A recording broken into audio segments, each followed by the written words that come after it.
Hi mga kapreni! Dumating na ang in-order ko. Ay pagkakabilis. Wala pang 24 hours nandito na. Charis! Nagulat nga ako mga kapreni nakasakay sa single upuan tong in-order ko. Bakit naman kasi hindi siya gumamit ng tricycle? Ay pakalamera? Huwag ganon. Mali yun. Sa 800 pesos may upuan ka nang umiikot. O diba? Mamaya ipapakita ko sa inyo. Huwag kayong magmadali. Ha? Uy, sana all nakakabili ng upuan na ganong halaga. Ikaw ba mahalaga sa kanya? Ha ha!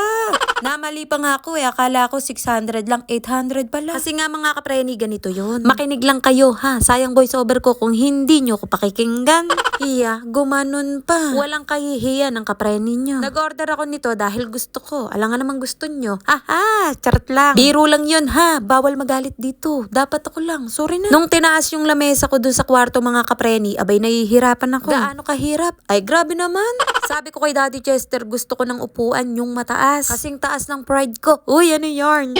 Tapos yung umiikot-ikot ba na upuan? Tapos ayun, natingin kami ng Daddy Chester sa Shopee. Heto nga kapreni ang napili namin. Free shipping na mga kapreni at may discount dahil si seller naka-live. Tapos ayan, may nagtanong pa sa akin. Hindi ko sana papansinin. Nagtanong. Kaya yun. Heto't hindi ko alam ang gagawin ko mga kapreni kaya nanood muna ako ng tutorial. Ay nahilo ko kaka-assemble. Etong bakal na to para doon. Ay basta dun.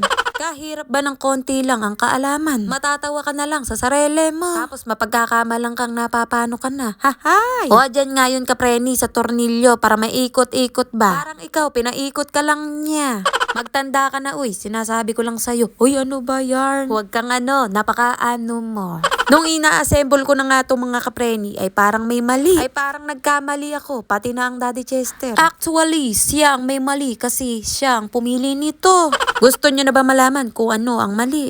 Abay sabi ng seller, mataas to. Ay bagya lang tumaas kapreni. Gusto ko yung mataas ba kapreni? Ay nagigets nyo ba ako kung gaano kataas? Sabi ko kagad kay nanay, huwag kayo gaano malikot at baka masira. O kalma. Baby, kalma.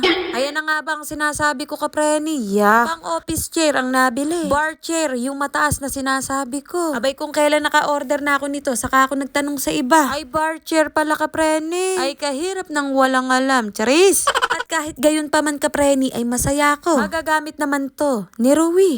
Heto tinitingnan ko nga kapreni kung meron pang itataas. Ay wala na nga, yun na kapreni, sagad na. Pinatesting ko kay Kuya Ken kung matibay nga. Ay siya nga, huwag lang gagalaw at baka maglaho ng parang bulang 800 pesos. Charis! Ay hindi makamove on ng kapreni nyo sa 800. Habang nag-e-edit at nagbo-voice over nga akong mga kapreni, dito ako uupo. Ay ewan ko ba mga kapreni, parang nare-relax ako sa upuan na umiikot. Makakapag-isip ng sasabihin kahit wala akong isip. Uy, grabe naman yun. Isang paalala lang, bantayan ng bata, lalo na't may upuan. Pinapaalalahanan lang kayo ng kapreni nyo. Maraming salamat sa mga nanood. Bye mga kapreni!